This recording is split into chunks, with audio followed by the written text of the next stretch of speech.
What is the best offer to accept in a short sale?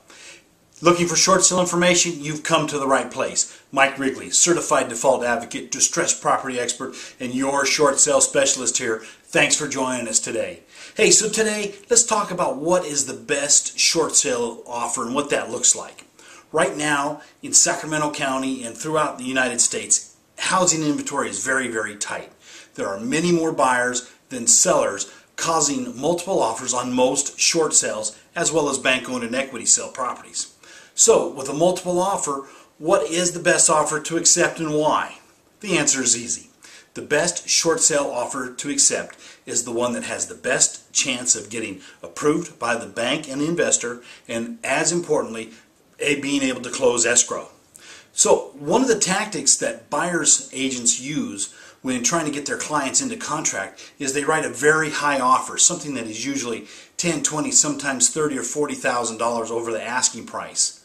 Now, in a bank-owned property or an equity sale, this is not a bad tactic, but horrible in a short sale. Let me tell you why. When they write the offer that high, they know that it's not going to appraise for that value. In the California contracts, they maintain the appraisal contingency, meaning that if the property doesn't appraise for value, they have the right to either cancel or ask the seller to reduce the price. Not a problem in a bank-owned or an equity sale, a little easier to deal with. In a short sale, it can be a deal killer, and I'll tell you why. We're going to spend several months getting that short sale approved. When we get our approval letter, it's based on the offered purchase price. Now, we're going to get a net value that we have to return to the investor. With that overpriced property price, we're not going to be able to get the net if we have to lower the price. Lowering the price requires going back to the investor and asking them to readjust their numbers. They don't always do it. Sometimes they do, sometimes they don't.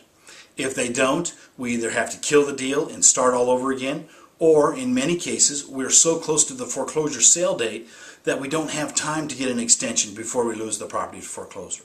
So an incredibly high, silly offer really is not going to be taken seriously by a good short sale specialist. And by the same token, we're rarely, if ever, will we take the lowest offer for all the very same reasons. The investor is going to have a ballpark number of what fair market value is. When we come in with an offer that's way too low, then they're going to ask us to raise the price. If the buyer who wrote the lowball offer doesn't agree, then we're right back in the same boat with having to start all over with a new buyer and possibly losing the property to foreclosure.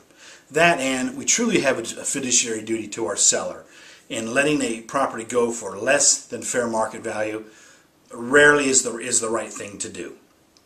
So what are we looking for in a short sale offer? We're looking for the offer closest to fair market value or slightly above, so we can get an appraisal that has the best chance of getting approved and the best chance of closing escrow.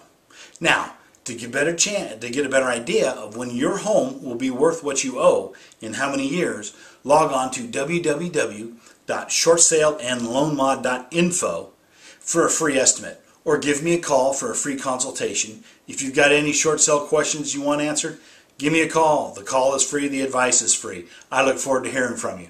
Thanks a lot.